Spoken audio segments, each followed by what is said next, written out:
Hello traders, Infinitech Solutioner অন্য এটা learning ভিডিঅ'লৈ আপোনালোকক স্বাগতম জনাইছোঁ। ফ্ৰেণ্ডছ, আমি এটা শ্বৰ্ট ট্ৰেডিং উইকলৈ আগবাঢ়িছোঁ আৰু আজি ফাইনেন্সিয়েল নিফটিৰ এক্সপায়াৰী আছে। চ' কুইকলি আমি আমাৰ যিখিনি ইম্পৰ্টেণ্ট লেভেলছ সেইখিনি আমি ডিছকাছ কৰোঁ। ত' আজিৰ কাৰণে নিফটিৰ যিটো ইম্পৰ্টেণ্ট লেভেল হ'ব সেইটো 20,765 এণ্ড যিটো গ্ল'বেল চিনাৰী আমি দেখা পাইছোঁ সেইটো অলপ শ্লাইটলি নিগেটিভ হয়। তো US মাৰ্কেট ডাউন ট্ৰেণ্ডত আছে। দেন যদি আমি চাওঁ ডাউ ফিউচাৰ্ছো আমাৰ নিগেটিভ ট্ৰেণ্ডত আছে। চ' আৰু গিফ্ট নিফটিৰ যিটো লেভেলত ট্ৰেডিং কৰি আছে, তো আমি এটা ফ্লেটিছ এটা অপেনিং বা এটা গেপ ডাউন, শ্লাইটলি এটা গেপ ডাউন অপেনিঙৰ কাৰণে আমি এক্সপেক্ট কৰিব পাৰোঁ।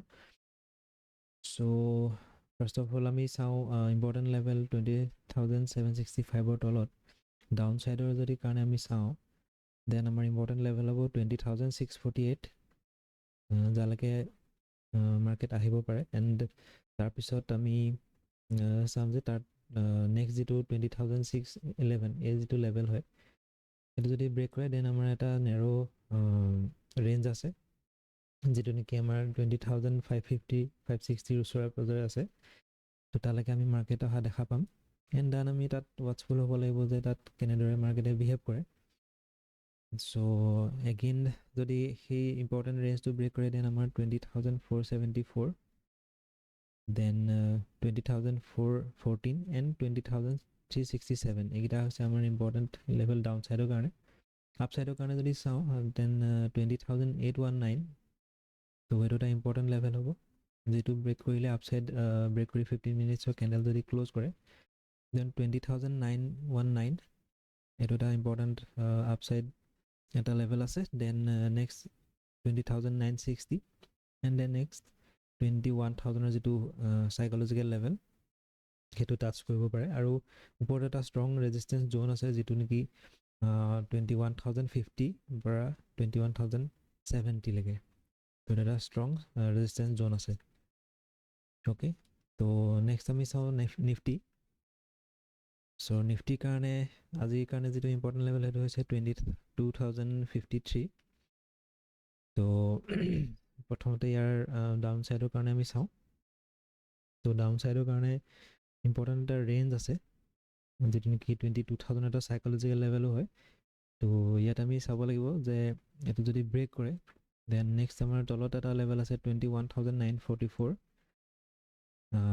দেন এগেইন এটা নেৰ' ৰেঞ্জ আছে যিটো লাষ্ট ট্ৰেডিং ছেশ্যনৰ যিটো ল' সেইটো ইম্পৰ্টেণ্ট হ'ব যিটো নেকি 21,900ৰ ওচৰে পাজৰে আছে। দেন এগেইন যদি সেইটো ডাউন ছাইড ব্ৰেক কৰে 21,800 বা 21,830লৈকে এটা ৰেঞ্জ আছে। চ' এইটো এটা ইম্পৰ্টেণ্ট ছাপৰ্ট হিচাপে আমি দেখা পাম। এণ্ড এগেইন যদি সেইটো ডাউন ছাইড ব্ৰেক কৰে 21,715 এই লেভেলখিনি আমি ডাউন ছাইডত দেখিবলৈ পাব পাৰোঁ। যদি আমি আপ ছাইড চিনাৰিঅ'ত চাওঁ, দেন ওপৰত এটা ৰেঞ্জ আছে যিটো নেকি 22,097 বা 22,100 বুলি ক'ব পাৰে। এইটো এটা ৰেঞ্জ থাকিব। এই ৰেঞ্জটো যদি আপ ছাইড ব্ৰেক কৰে আৰু ওপৰত আৰু এটা ৰেঞ্জ আছে 22,200, তো সেই ৰেঞ্জলৈকে আমি দেখা পাব পাৰোঁ। আৰু এডাল ট্ৰেণ্ড লাইনো ইয়াত ৱৰ্ক কৰি আছে। তো চাব লাগিব যে এই ট্ৰেণ্ড লাইনডালত সি কেনেদৰে বিহেভ কৰে। এণ্ড এগেইন যদি সি আপছাইড ব্ৰেক কৰে এণ্ড 15 মিনিটছৰ কেণ্ডেল ক্ল'জ কৰে, আমি 22,300 এণ্ড দেন 22,400ৰ ইম্পৰ্টেণ্ট যিটো আমাৰ ৰেজিষ্টেঞ্চ লেভেল আছে তালৈকে আমি মাৰ্কেট যোৱা দেখা পাম। দেন আমি আহোঁ বেংক নিফটিৰ কাৰণে। তো মই আমাৰ যিটো থাম্বনেইল, তো তাতো মই মেনশ্যন কৰিছোঁ যে এটা বিগ মুভৰ কাৰণে কিন্তু বেংক নিফটি ৰেডি হৈছে। লাষ্ট উইকত দেখা গ'ল যে সি বহুত বেছি মুভ কৰা নাছিলে, মানে ওৱান ছাইড মুভ সি কৰা নাছিলে, কিন্তু মুভমেণ্ট নিশ্চয় আছিলে।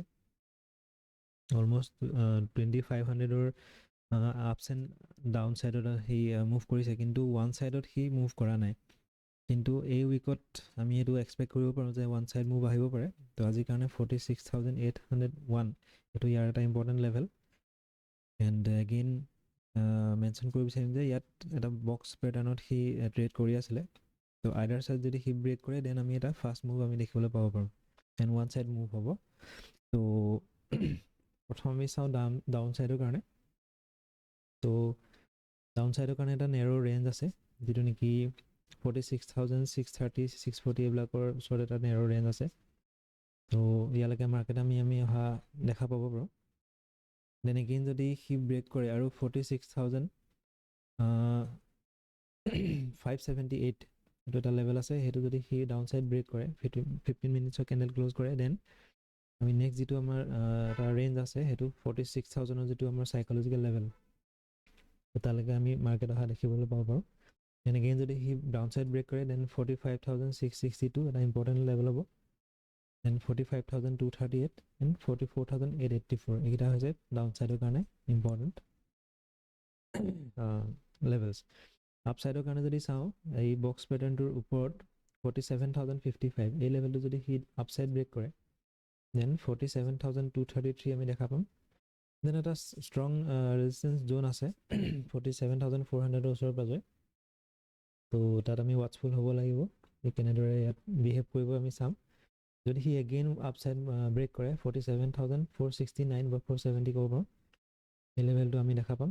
দেন নেক্সট আমি দেখা পাম 47,733 এণ্ড এগেইন আপ ছাইড এটা যিটো আমাৰ ইম্পৰ্টেণ্ট চাইকলজিকেল লেভেল আছে 48,000ৰ, সেইটো এগেইন আমি দেখা পাব পাৰোঁ। তো ৱাটচফুল হৈ থাকিব।